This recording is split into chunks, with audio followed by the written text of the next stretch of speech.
Welcome to War on Drugs in the Philippines, Eyewitnesses, Nightcrawlers, and Accountability, a side event of the 45th session of the Human Rights Council. This event is organized by the Asian Forum for Human Rights and Development, Amnesty International, the International Commission of Jurists, the World Organization Against Torture, Human Rights Watch, Franciscans International, and the Global Commission on Drug Policy. This is Joy from Forum Asia. I'll be moderating the event today. This is a conversation on the documentary The Nightcrawlers, which features a group of Filipino photojournalists documenting President Duterte's war on drugs. In 2016, President Duterte won on an election campaign promising to eradicate drugs and crime. 4 years later, thousands of alleged drug users have been killed in this campaign, both during drug operations and by vigilantes. During the Human Rights Council 44, the Office of the High Commissioner released its report detailing widespread violations and persistent impunity. The findings raised questions on the official government narrative in its police operations. The alleged drug users had fought back against the police. 4 years since Duterte assumed power, thousands of people have been extrajudicially killed in the government's so-called war on drugs, and impunity for these killings remain pervasive and widespread. Civil society organizations in the Philippines, including those representing the victims of the war on drugs, continue to emphasize the need for an international investigative mechanism, given the total lack of any progress towards accountability at the national level. So for this side event, we will be having a conversation with our panelists centered around the documentary film, The Nightcrawlers. And my first question is for Raffy. For those who have not been able to watch the documentary, could you let us know more about the Nightcrawlers? How did this start?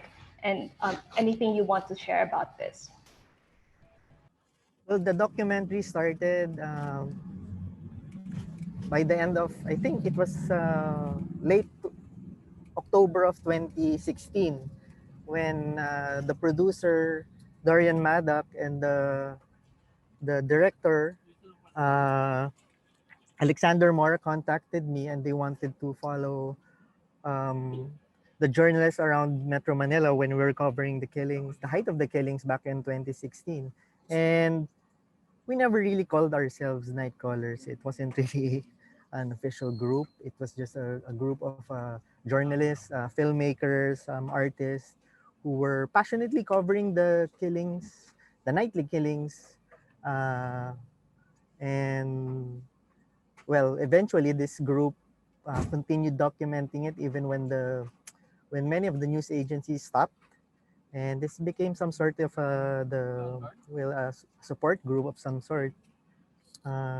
So that was it, and the filmmakers continued to document us until 2018, I think. Yeah.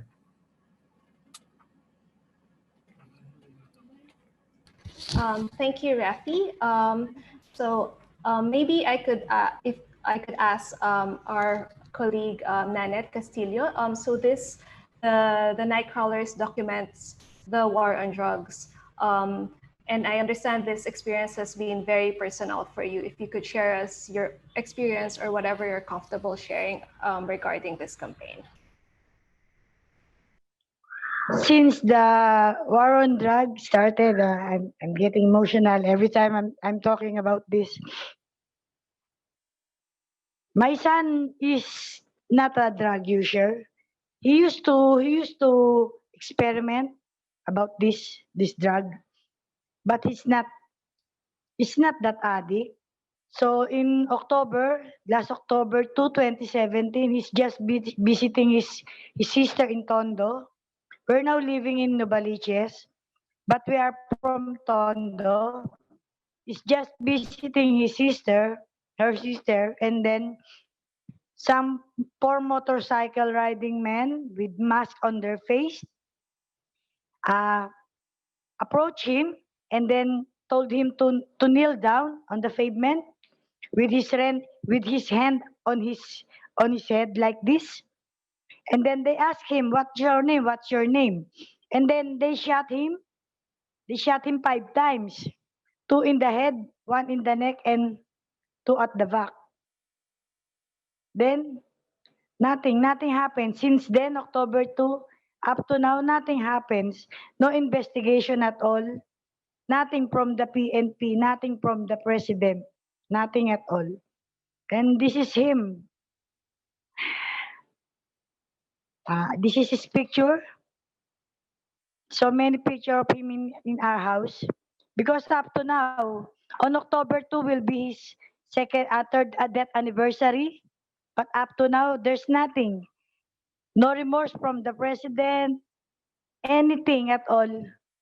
All we need is justice. All I need is justice. That's why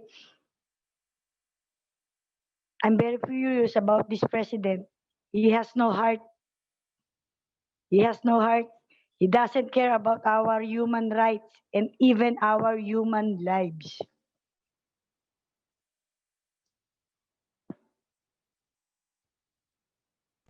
And may I add, this war on drugs is not about the drugs. This is about war on the poor. Because he's killing many poor people and not the drug lords. That's my opinion because they killed my son. My son is everything to us, to me. I have only 2 children and he's my eldest. How can they do this to me? How can they do this to the Filipino family? Every day is very emotional. Every day I cry. I see him in my dreams. He wants justice. My son needs justice. The Filipino family needs justice. And President Duterte must pay for his crime.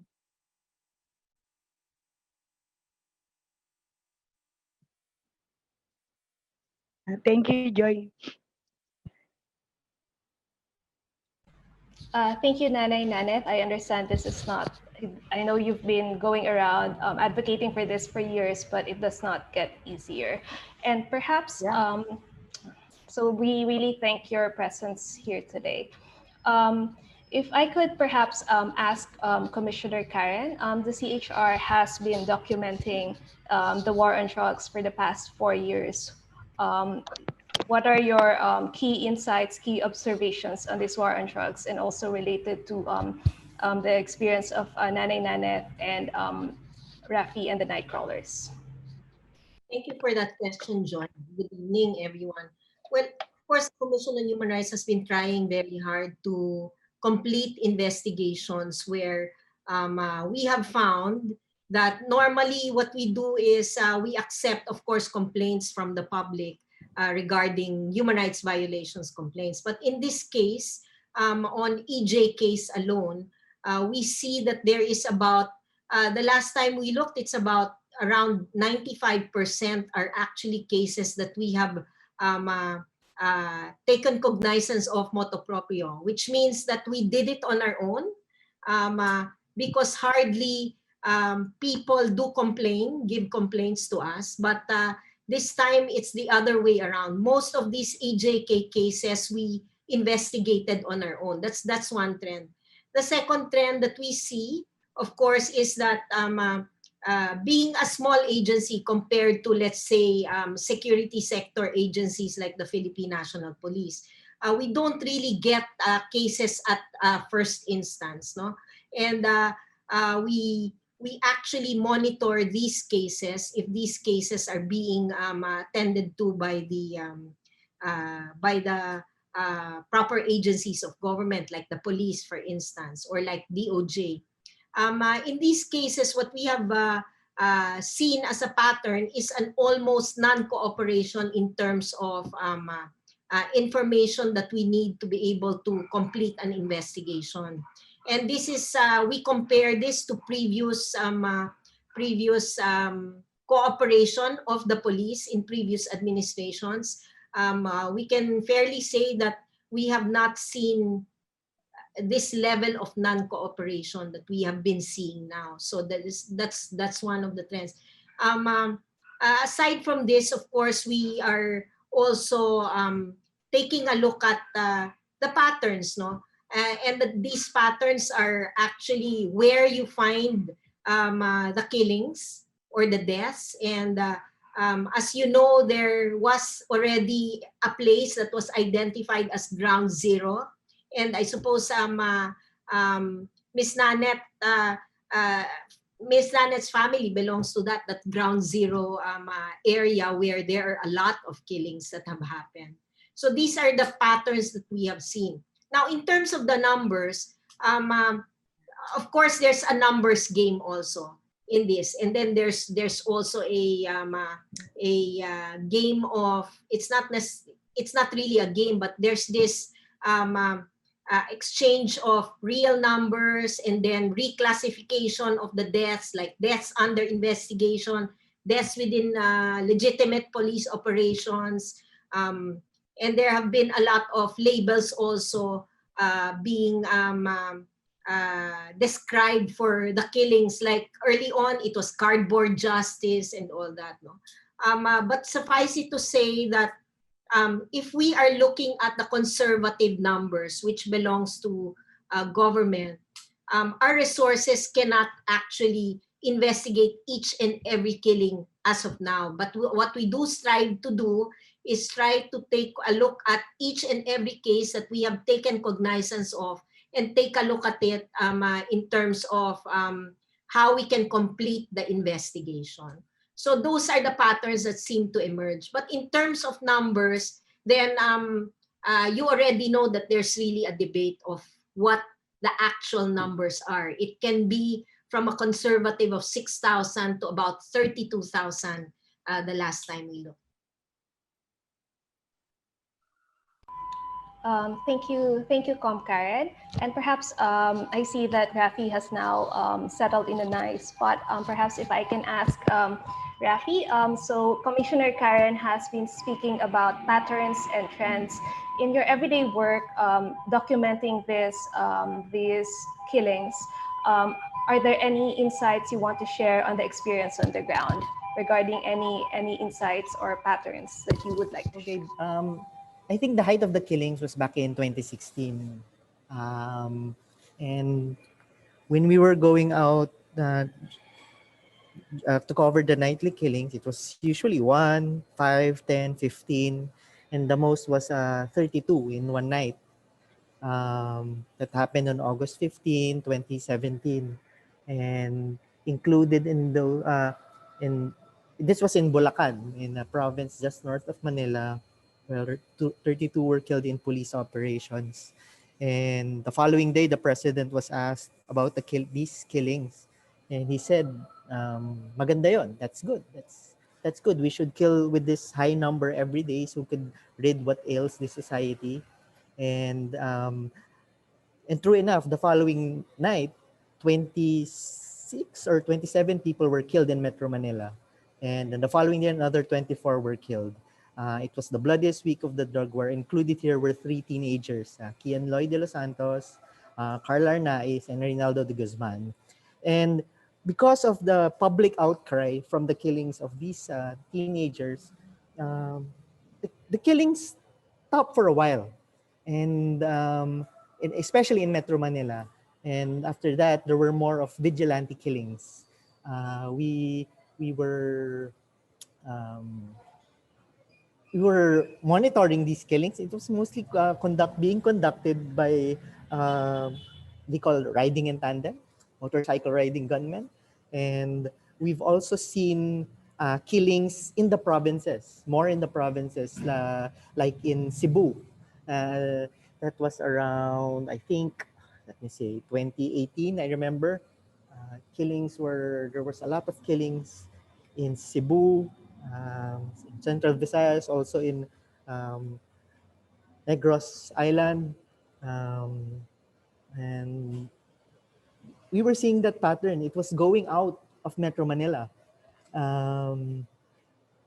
Killings were still happening, but it was it was not being reported that much already by media, because maybe also there were a few journalists out in the provinces. Now there are still killings, but mostly still in Metro Manila. Even during the pandemic, it's mostly being conducted by alleged vigilantes or motorcycle riding gunmen. And most of the police operations where people are being killed by, allegedly they fought back, it's in the provinces. So we're seeing this. We're seeing this pattern. Um, so yeah. Thank you, Raffy. I'd like to catch on what you said about it's not being reported as much by the media. I would maybe ask Commissioner Karen or Nanette if do you feel this adequately represents what's happening on the ground? Because the government has also been saying that it's not on its peak right now. Perhaps, Perhaps. Mhm. Please go you know, ahead. I asked this question about trending. The other day, I think I was asked this question by media. Oh, but the killings have already slowed down and the trend is really going down. But my response to that is that it's not a matter of trends. What is important is each and every killing is accounted for. There should be an independent investigation. These cases, we need to locate them in the justice system. We need to actually evaluate whether these investigations are really proper investigations that have been being undertaken, and not just saying, oh, it's under investigation, or it's with the internal affairs service of the Philippine National Police and it's being investigated, but for how long? So we cannot, I've always emphasized this, that the, the frequency of killings cannot just be relegated to just trending and it's going down. Oh, we have what, 2-3 cases less now, or we only have one killing in a week. No, it's not that. And that actually gives justice to the families. We have to give justice to the families because each and every killing still must be accounted for. Although it may be a good thing to say that the killings have slowed down, but it does not, we cannot accept just saying that it has slowed down and therefore the human rights situation is getting better. No, because these killings need to be accounted for. They need to be fully investigated, and the families need to be able to access remedies for the violations that have occurred. Thank you, Com Karen. Nanay Nanette, do you want to add anything to what Commissioner Karen said? Yeah, we don't have to count the numbers of the dead, even if it's 1, 10, 20, 1,000. It's a human lives. It's our son, it's our relative, it's our father, it's a Filipino, it's people, it's a person. We don't have to count the dead bodies. They are killing peoples. So we don't have, I'm saying to the PNP, don't count the dead bodies. Just like what they did to my son. In my son's paper, it's written in there, death under investigation. But up to now, they are not investigating. No investigation. Maybe they're not intended to investigate. That's what I'm telling them. Don't count the killings. Even if it's 1, 2, or 1,000 or 100, it's important. It is human life. It is our loved one.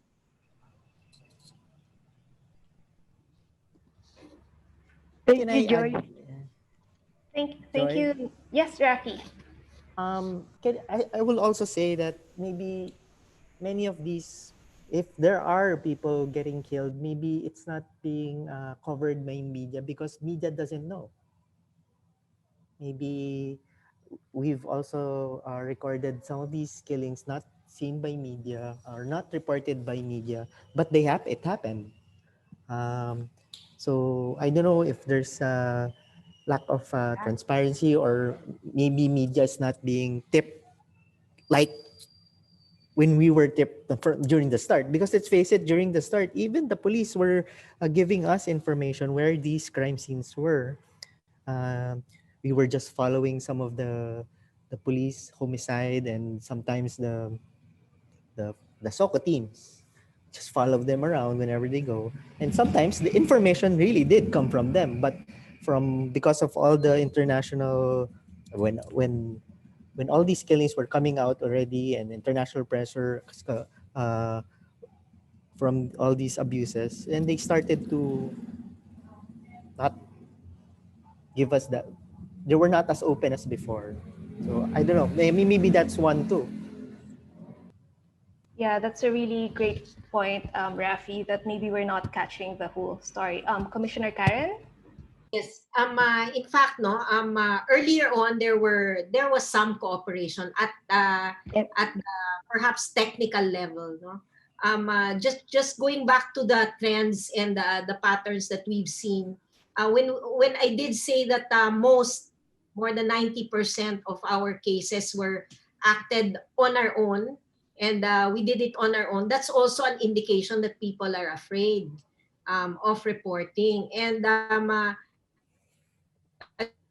just connecting it with what Rafi has mentioned earlier, is that perhaps there are others who have not actually sought any help anymore because of fear of reprisals. We've seen it in the many cases that we've handled. When we go back to their residences, the family has fled because they're afraid. So these are the patterns that we see, the impact of this on the families and even the communities also. Um, uh, uh, we've seen it happen. Thank you. Thank you, Com Karen. Commissioner Maria, um, I saw you were raising your hand. It would be great to get your thoughts. And I actually have a separate question for you, but yeah, feel free to speak now. Yeah. Oh, should I go with my question? Yes.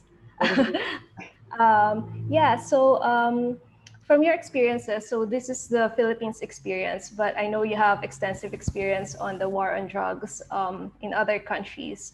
Um, how would you rate the effectiveness of the war on drug model?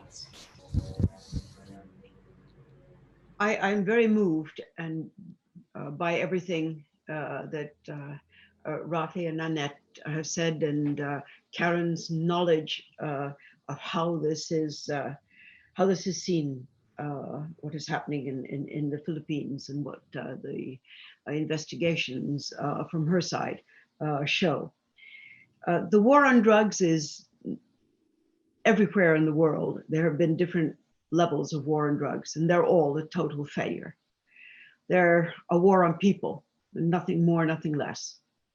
They in no way address any kind of difficulty that people might have with their health, with their well-being,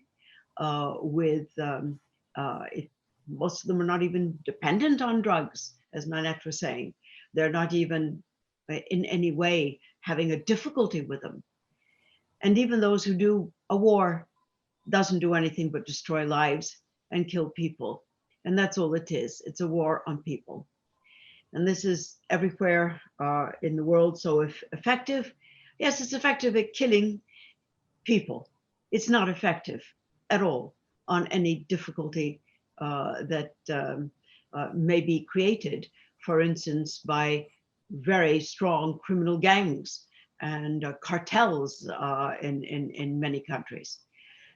So this is something which is abhorrent, and it is most overtly horrible in the Philippines. In terms of the media, which was just brought up, one small note on this. Because so many countries, so many, shall we say, perhaps misguided efforts to call this a war on drugs are still taking place despite the complete evidence that it's a total failure. Then it is an overwhelming story. And we see it all the time. And there's a certain aspect of people become inured to seeing this.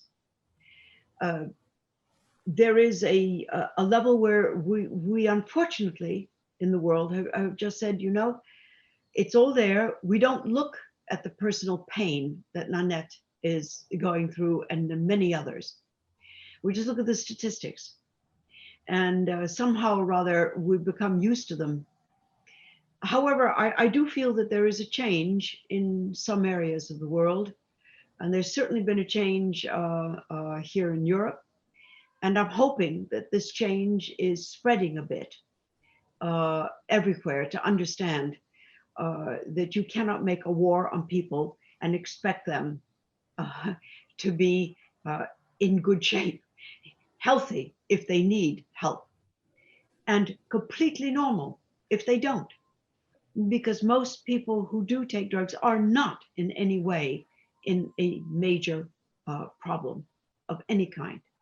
So this is an unforgivable war with no basis. And at the same time, it does not address the criminal element which does exist, as many are trying to make huge amounts of money of this across the world. And that part needs this kind of cooperative, we can get onto it later in our discussion, what kind of efforts might be better to address it.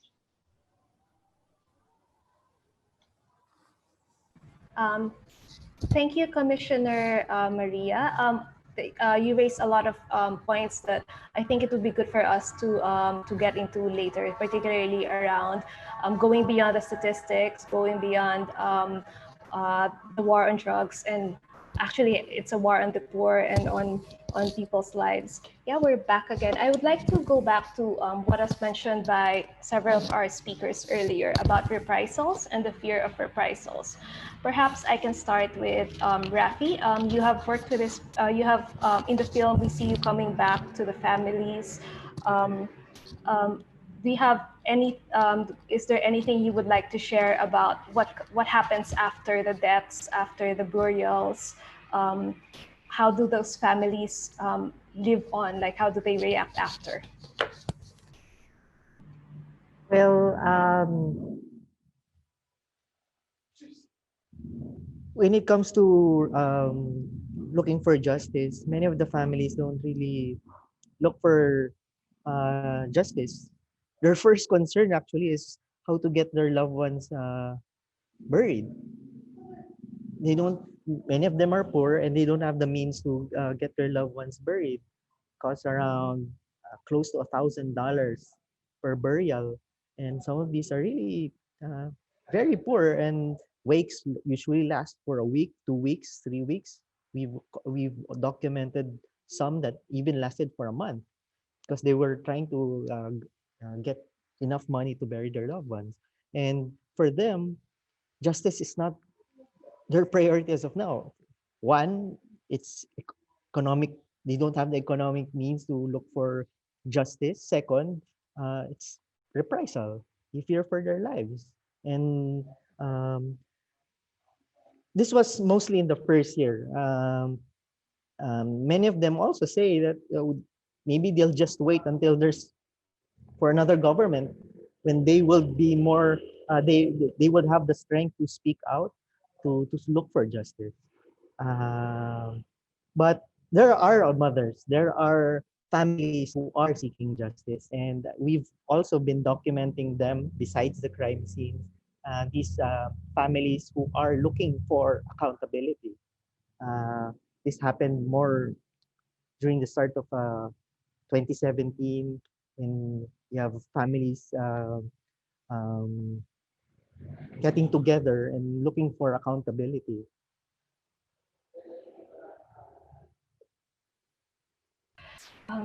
Thanks, Raffy. I see Nanette wants to say something. You have, in many of the interviews you've had, you talked about your journey from being a mother to wanting to speak out about this. Do you want to run us through this process? Ever since they killed my son, I always wanted to talk. I always wanted to speak about what happened to him because I want justice.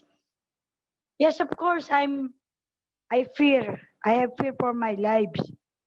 But every night when I go to sleep, I always look at his picture and he's telling me, Mama, Mama, seek for justice. He's in my dream and he's always telling me he needs justice. He wants justice. My son wants justice. And that's all I want, justice.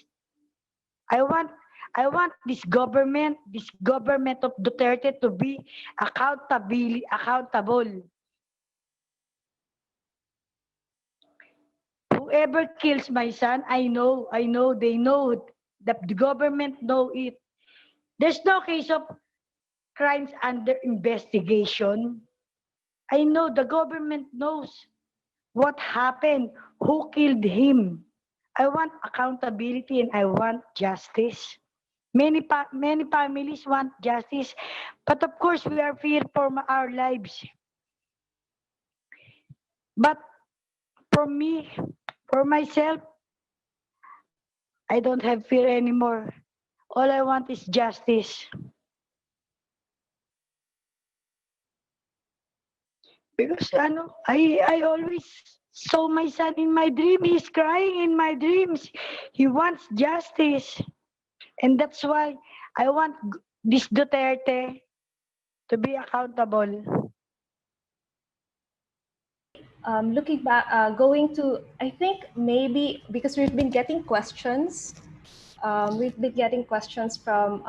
our viewers, and it's related to some of the recent things we've talked about. I think it may be good if we start with the questions on justice. So I think this one is for Nanette. What is your expectation from the international community, including the UN Human Rights Council, in stopping this war on drugs? As a highlight, because we're doing this on the sidelines of the Human Rights Council 45. The international community, I have high hopes. I have high hopes that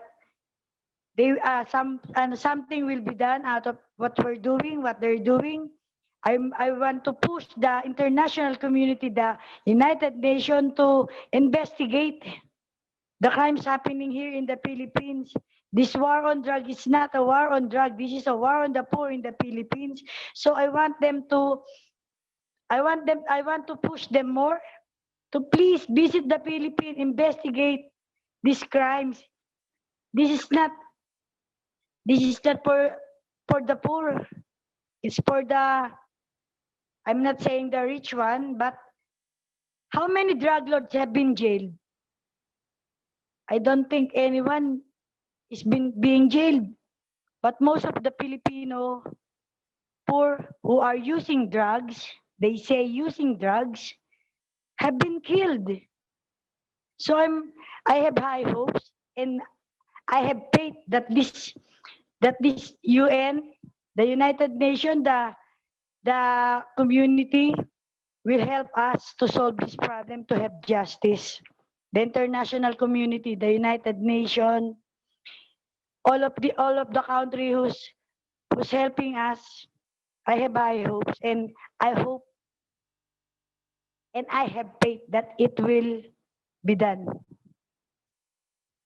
Thank you, Nanette. I have a question for Commissioner Karen. So during the last Human Rights Council, just after the release of the report by the UN High Commissioner, you participated in the discussion, and where the government promised an interagency council to investigate the killings. The international community and the council seem to be putting a lot of faith into this interagency council. So what are your thoughts on this? Do you think that this could actually lead to the justice that mothers like Nanette have been asking for since the start of the regime? Well, actually, as I've said in my intervention in the last Human Rights Council session, what we need to do is to put it in perspective. Of course, we welcome the interagency panel that would evaluate all these killings, but we said that they should expand their scope, because they're only admitting the 5,000 plus almost 6,000 killings that were involved in police operations. But we said that there has to be accountability for each and every killing that has happened, and that has been reported to them to be able to evaluate this. And then, of course, what we can say also is the fact that after the Human Rights Council, and they did commit to establish this interagency mechanism, and they did say that the Commission has a role to play in it. We did write the Department of Justice 3 times already, and we haven't been given a response yet. They did promise that the results or a report will be in November. it's already the middle of September and we have not heard from the Department of Justice. We hope to hear from them soon because we are also eager to cooperate with them. But as we have said, we have urged them to expand this legal audit of all these cases. And it cannot just sit in the Internal Affairs Service, as we have said earlier, even in our intervention in the Human Rights Council last session, that this Internal Affairs Service of the Philippine National Police is not operationally independent, and we need an independent body to take a look at it. Now, whether this interagency mechanism will be independent enough, we have to see. But they did promise, and they did give a timeline of November. We have not received any feedback on our 3 communications asking what our role will be, and we are poised to send a 4th communication just to let them know that we're ready to work with them. Thank you, Commissioner Karen. Commissioner Maria, would you like to react? I see your hand is up. Yes, thank you very much. These are wonderful, important interventions and actions that Karen is outlining. But the war on drugs will not stop because the UN will not stop it. They may condemn a president, an administration, a group of people for killings, but that is not enough. It is necessary, absolutely necessary, but it is not enough. Recently, the Global Commission on Drug Policy has also brought to the front the impunity with which organized crime continues, even under regimes that are fighting a war, are fighting the right war. There is, in addition to the killings, in addition to organized crime continuing, there's also the phenomenon in many countries where there are where there are probably no government-sanctioned extrajudicial killings, but where there is mass incarceration instead, which is destroying lives just as much permanently. So there are so many things that we have to consider here that are all on a track that is leading to the death of people and not to an amelioration, to a betterment for people. So I would highly say that I think, like many who are listening in, extremely grateful, extremely indebted to the bravery of Raffy to do this, to the way in which Nanette has personally brought her own activism to the front, and to the efforts that are continuing that Karen leads, that just go on and continue and are pressing, so that the world hears and hopefully at least reacts in some way. But the way we might be able to address this is perhaps also among all peoples. We have to do this in many levels. We need to bring in law enforcement, by the way. We need to bring in the medical establishment. We need to work with activists on the ground, with the reporters, very brave reporters who are putting their lives at stake. We need to work with drug users and see together whether not only policy changes, but also just at the moment to stop, in some way divert and move away from those policies that are the worst. The killing first, of course, the concept of war on people, most importantly, the incarceration, thinking that it's a sin. There's this underlying moralistic, this is a sin. It is not. It is a choice. And many of these things also have allowed and evoked some of the most blatant criminal organizations to take advantage of the fact that we are not addressing the most fundamental parts of the questions. So all of these things together are very mixed, are very tightly woven. And I can only thank all of those who, each one in their way, are taking enormous steps in a very brave way and a very personal way.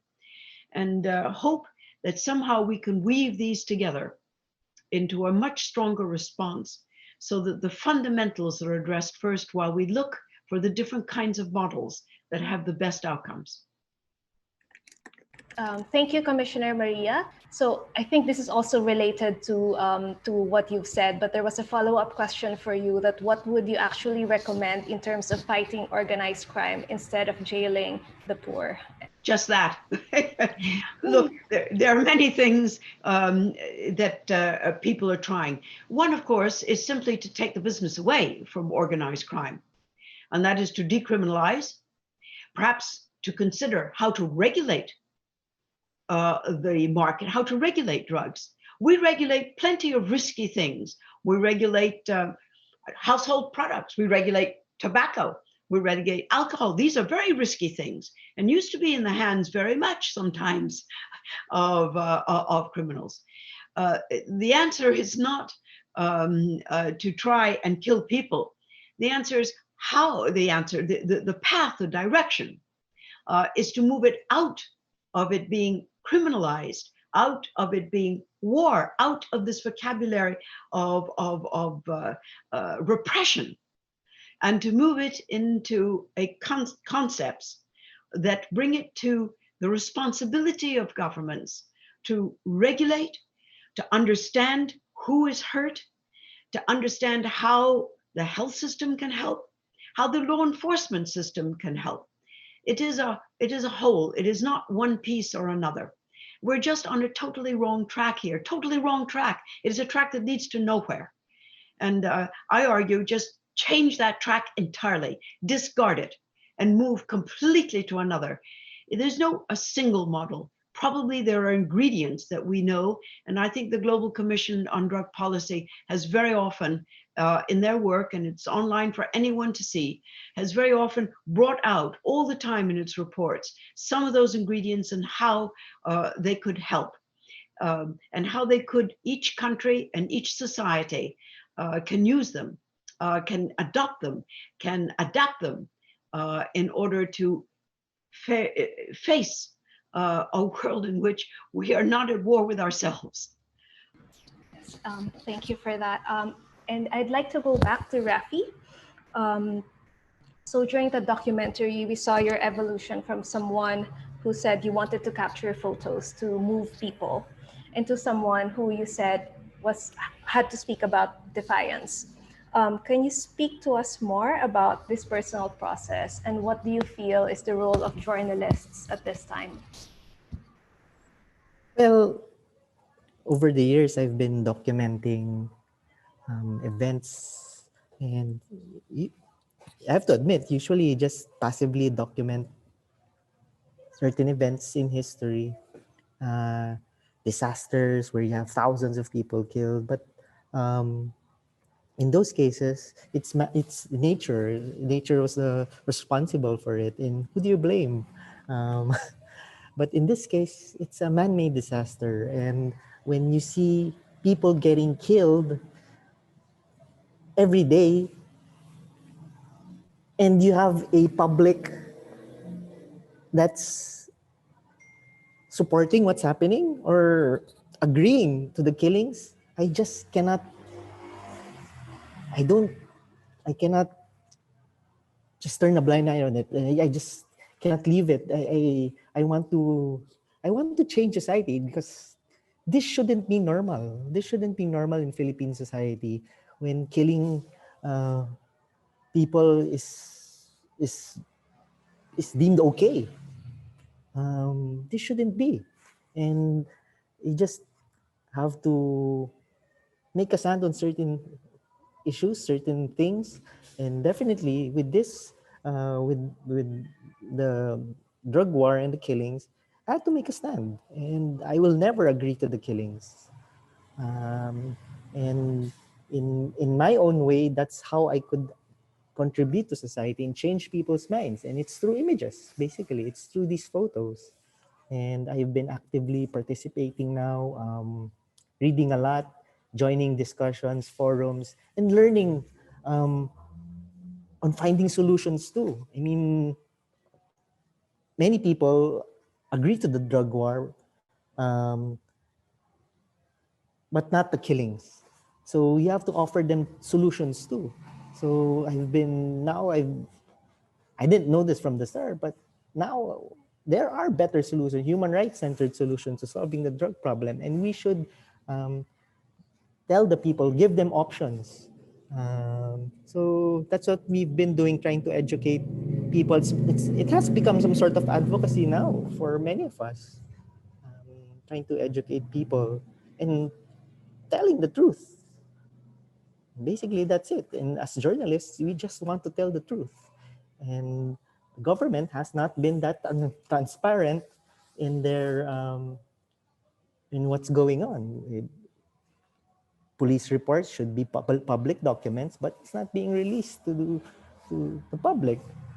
This is our way of getting to know what really happened. But if they're keeping it away from us, from the journalists, and we just want to tell the truth, the complete story. So it has evolved. Basically, I have moved from mainstream media. I'm now freelance and trying to document as much as I can, not only me, but my other colleagues as well. Because I know this is an important, it's important, but a sad, dark history in the Philippines that we want to document. Hopefully, it does not happen again. Thank you, Raffy. I'll go back to your comments about human rights centered responses in a bit. But for now, I would like to ask. There is a question for Commissioner Karen, Nanette, and Raffy about threats that you have received. So in the film, we saw how journalists have been increasingly put into the fire by this government, and not just journalists, but human rights defenders and others. So there's a question: have you received threats from other people, or any abuses of that kind? I'll go ahead. Yes, Raffy. It's just mostly online. The threats have been mostly online. So I don't really pay much attention to it. Commissioner Karen, do you want to speak? Well, we do get some, but I feel that human rights defenders, well, we are human rights defenders, but we're a national human rights institution. So they get it far worse than we do. Most threats are online, or texts, or private messages. And we do take everything seriously. We don't, we actually take precautions, but we try not to be bothered by it. We just keep on keeping on. That's the way it is. I mean, it's part of the hazards of the job. But we do hope that these threats don't ripen into, actual physical threats as well. Thank you, Commissioner Karen. Nanette, do you want to share anything? Yeah, I do get threats here in my home, but I don't care. And I reported it into my group that I defend, and I think I reported it to the human rights, to the Commission of Human Rights, the threat that I getting. But now I'm always alert. That's all I can do. I'm always alert. And I'm always praying. Thank you, Nanette, and everyone. What for you, and this is a question for everyone, how has these threats or these attacks against human rights defenders, as Commissioner Karen mentioned, how do you feel has this affected the level of dialogue and discourse on the war on drugs in the Philippines? I've seen some of my colleagues who got affected by it. Some of the journalists who covered it, especially the female journalists who when you read the posts, these online threats they receive, it's really foul. It's really low, and you feel that they're also getting affected by it, by these threats online, even if it's online. Of course, it gives that chilling effect too, to journalists, to that they are being watched, or they're being, whatever they say or do are closely being monitored, and they're the backlash of reporting, even though it might not favor some people, but they're just doing their jobs and telling stories, giving information, and but these are all based on facts. It's not fake news. Most of the stories are based on facts, and that's the difference. That's what we're trained as journalists to do. We just don't create something out of thin air, and we base our stories on facts. Thank you, Raffy. I think Commissioner Karen wanted to speak. Actually, it's the same thing. No? The threats actually slow us down. Sometimes it gives us pause because we also need to protect not only ourselves but also our families. And but there's this resolve to just keep on doing what we're supposed to do, to expose the truth, to report on facts, to give our advice to government based on human rights obligations. So we just keep on keeping on. But the threats really do have a chilling effect, especially when it comes from high-level officials. The trolls, maybe for some time we can brush it off, but if these threats become really, as Rafi said, below the belt, then we should act on it because there are limits to expression, as we all know. So and we should act on it so that people who may be encouraged by the language that incites violence and hatred should know better after you've called them out at the very least, or probably file cases against these people if we can trace who these people are, because many of those accounts in social media are actually fake accounts. So yeah, so we cannot take things for granted, and if we feel that we should file cases, then we should, because that already becomes also some sort of deterrent, and there should be a pushback. This language, the attacks online cannot be tolerated all the time.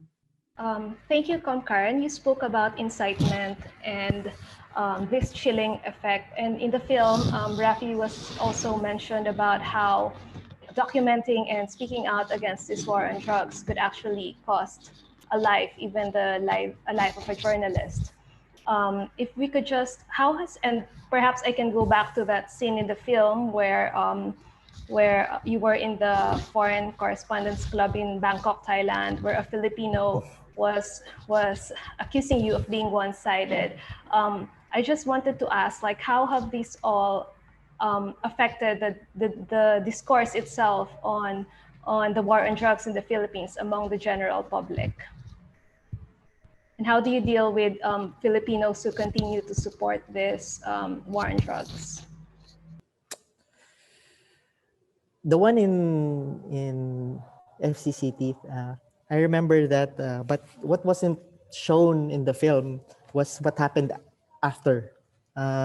Later on, the drug war, or the supporters of the drug war and the president, we agreed on certain things. Actually, we agreed that the real solution to solving drug problem are trying to solve the roots of the drug problem. Try to look at the roots, which is what? Poverty, lack of education, lack of job opportunities, and so forth. And well, some of them are really well, these diehard supporters. It's hard to connect with them when emotions are high. But if you, and we can't solve it through a shouting match. If we just go down to a level and let's talk about things and to agree on certain things. He was telling me that why don't we show the beautiful sides of the Philippines? And for me, I told him that how can I show the beautiful sides of the Philippines? There are plenty, but I cannot do that when there are killings happening. I mean, let's stop the bleeding first. For me, that's the most important thing. Let's stop the bleeding first. There's something wrong with the society that agrees to killing people. That's definitely wrong for me, and I cannot agree with him on that. But basically, we agreed in somewhere there, and that we should talk more on what's the real cause of the drug problem, what causes people to take drugs, and maybe that's where we should focus. And I've had many of these kinds of discussions, especially abroad. I don't know why OFWs are more they're more agitated when we discuss on open forums. But I try my best to explain to them why I'm doing this, why and how we can do this in a better, more humane way. Commissioner Maria. Thank you, Raffy, for everything that you're doing. I'm not sure that we should frame this as a drug problem. Drugs aren't the problem. There are many people in many places around the world where people can take alcohol, can take some kinds of drugs and don't have a problem. The problem is in our leadership and in our preconceived ideas. And if our leadership uses the potential of there being a criminal side because of their repression on drugs, then they incite sometimes for their own power. They incite people to agree with them that there is a terrible problem out there. When they do not address, exactly as Raffy said, some of the most underlying difficulties that are there despite drugs, and which do include, of course, poverty, neglect, marginalization, complete lack of social infrastructure and of help. So I would suggest that we are better equipped in our minds to shift entirely our vocabulary, to shift entirely the point of view. It isn't the drugs that are the problem. It is the people who are repressing others that are the problem. It is the policies that do not understand that there are many risks and many things in society that need care and that need policies, that need regulation, that need law enforcement as well. But this within a scope that is of human rights, first and foremost, of the rights of people. And the Global Commission would argue that it is a right also if you want to take a little too much wine, a little too much drugs. It is not a sin if we can move it out of that language and look at it as part and parcel of the difficulties inside of a regulating of many behaviors. People drive too fast. All sorts of things can harm others. We should be I think at least, trying to really change the way not only our leaders, but we also allow, as Raffy said, allow a populace so easily to adopt repressive, difficult, warlike language that doesn't really ever solve any kind of difficulty, nor does it actually think about people. It is, we are repeating things, we're repeating mantras. And I, for one, really hope that all of us would change our language when it comes to drugs and when it comes to repressions of this kind, which end up in killings. Thank you, Commissioner Maria. That is very well said. And perhaps one thing that keeps coming up again and again in our discussion is the issue of a human rights-centered approach and a humane approach to this issue. And perhaps I can ask our panelists, what does this actually look like to you? What is a humane approach towards this issue of drugs in the Philippines? Maybe I can start off by saying, yes, it's a human rights-based approach. It's a multidisciplinary approach, an approach that does not only take a look at the law enforcement side of things, but also in terms of the right to health, in terms of perhaps the economic dimensions of why people get to be involved in drugs. It takes a look at alternatives on how to address addiction, like harm reduction.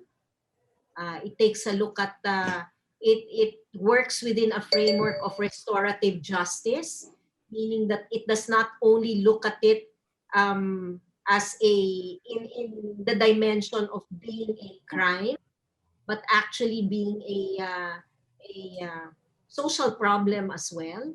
So those are the things that go on in my mind when we say that there has to be a better approach.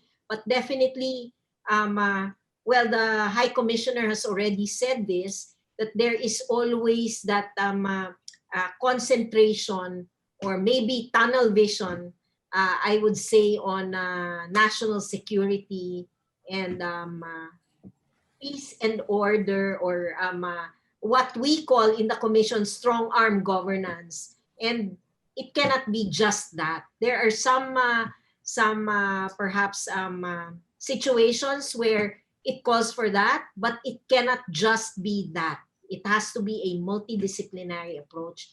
The human rights-based approach, actually, the bottom line there is dignity, humane treatment. It does not say do not punish and do not criminalize, but what it says is that the approach must be anchored on human dignity. Thank you, Commissioner Karen. And there's actually a question that just came for you, Karen. So I think I'll jump into it as we have 10 minutes left. It's a bit different. So President Duterte was recently spoke at the GA, and he vilified the human rights activists. What messages do you think President Duterte tried to convey? Thank you for that question. I haven't seen the whole spiel of the president, but one thing for sure, the engagement, any engagement is good, actually. That's one. Second is, of course, we can beg to differ in terms of opinion, especially on the part of weaponization of laws, or what you call lawfare in another parlance. But I think that those who have power have more perhaps wherewithals to be using the law as a weapon. And certainly human rights defenders are just actually trying to advocate for human rights principles and standards. That's what I can say at this point. But also, it's good that there was engagement by the president. At least we can see and we can react to whatever he has said. But just the same, of course, we stand by what human rights defenders have been advocating for, especially at this time. And we align ourselves with, of course, anything that is anchored on human rights principles and standards, and the legal obligations that this government must be able to fulfill as a state party to these many international human rights treaties, and also as a responsible member of the United Nations and also the Human Rights Council. Thank you for answering that, Karen. Perhaps I can ask Nanette, going back to our discussion earlier on humane and the issue of dignity in this anti-drug campaign. I think it was mentioned earlier that your community is still very much at the ground zero of the war on drugs campaign. What for you is a humane response to this issue? Just like what Raffy said, look at the roots, the root cause. Just like poverty, no jobs for the Filipino, and maybe the humane way, rehabilitation. Why the government cannot think of rehabilitate the drug addicts? Why if there are some government official, I'm not saying all of them, but some of them are corrupt and corrupt in their department, they're giving them a chance for to the law. Why not the drug addicts? Why not give them a second chance? Why not rehabilitate them? Maybe that's what I'm thinking about humane way. Solving the drug problem, solving the poverty in the community, education, and jobs. Killing them is not a solution. It's only adding injured to the family. They must give them the government must give them a chance, rehabilitate them so they will come good in the community again. Pardon me for my English, please. No, this is you're doing really well, Hello, Nanette. that's all. Thank you so much for that. It makes complete sense, and I think it's great to hear this from you. That's what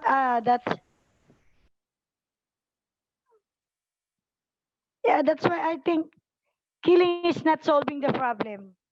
The government must know that killing is adding insult to injury. They're not solving the drug war. They're just adding more people to go berserk to this government, this kind of government that killing the people. They must address the root of the poverty, jobs, education, foods on the table. For most of us who are poor, we must have food on the table every day. So they must give us jobs, not killings. We cannot even send our son to the funeral. They're not giving us any amount for the funeral. That's also a problem for us. So I'm just hoping and I'm saying, please stop the killing and have in their heart to see that what's happening to the Filipino. Thank you. Thank you, Nanette, and I think that's a really particularly strong message as we see the killings continue to happen even after the release of the UN High Commissioner report. We still see this continuing. We have 5 final minutes, so I think this is the time, if I can just ask perhaps our panelists to give their last few lines. Perhaps if you could, if you have any final messages before we wrap up. And perhaps I can start with Commissioner Maria, if that's okay. Thank you, Joy. My last message would be drugs is not the problem. The problem is repression. The problem are bad policies. The problem, yes, there are problems of poverty, of social exclusion. There are all sorts of problems that we should be looking at. The taking of drugs is not the problem. The excessive, the dependency, or what you might call the abuse of it, or whatever you wish to call that, it can become that, as it can for any kind of substance. And by killing people, by repressing, we are not solving any of the underlying problems, and we're making it all feel that it is a drug problem when it is not the drug that is the problem, but it is all those other things. And that's what I hope that we change, is to address all those other things and take much better steps when it comes to the way in which we treat people for any kind of difficulties. Thank you. Thank you, Commissioner Maria. Perhaps Commissioner Karen, if you want to go next. Just to thank you for the opportunity for the Commission on Human Rights to be with you today. I'm humbled by the presence, of course, of Raffy and of course Miss Nanette here. Nothing compares to the experience on the ground, actually, and we hope that we can continue to work together, and we will hold your hands, and together we can actually, you know, try to seek the justice that we need for all families who have become victims of this campaign against criminality in what they call the drug war, which is, we all know, is an unwinnable war. And there is still time to change course, but we do hope that we will obtain accountability for each and every killing. And the Commission on Human Rights will always be open to all in civil society as well as government, and we need to come together to be able to solve this problem. Thank you. Thank you, Commissioner Karen. Nanette? Thank you for inviting me to speak here tonight. And I'm just praying and I'm just hoping that this government finds it in their heart to stop the killings. Please stop the killings and please give justice to my son, to the other families who lost their child. Please, please. This is not a humane way to fight the drugs. Duterte, President Duterte, please find it in your heart. Please stop the killings. Tell them to stop the killings. Many families have lost their sons, their fathers, just like my son. And you look at me, please look at me. Every day I'm suffering, every night before I go to sleep. I'm thinking about my son, and I'm just wishing that you find it in your heart to give justice to him. Give justice to Aldrin and to the other sons and to the other families who is victim of this drug of wars of yours. This is not a drug of war. This is a drug on the poor, war on the poor. This is not a war on the drugs, war on the poor. And many poor people cannot retaliate. We're just simply praying and hoping that you will change. Find it in your heart, please, Mr. President. Find it in your heart. Please stop this killing and give justice to all the victims. I'm praying for you. Thank you. Thank you, Nanette, and thank you for your bravery for being here with us today. And perhaps I can ask our Nightcrawler, Raffy, to say a few lines.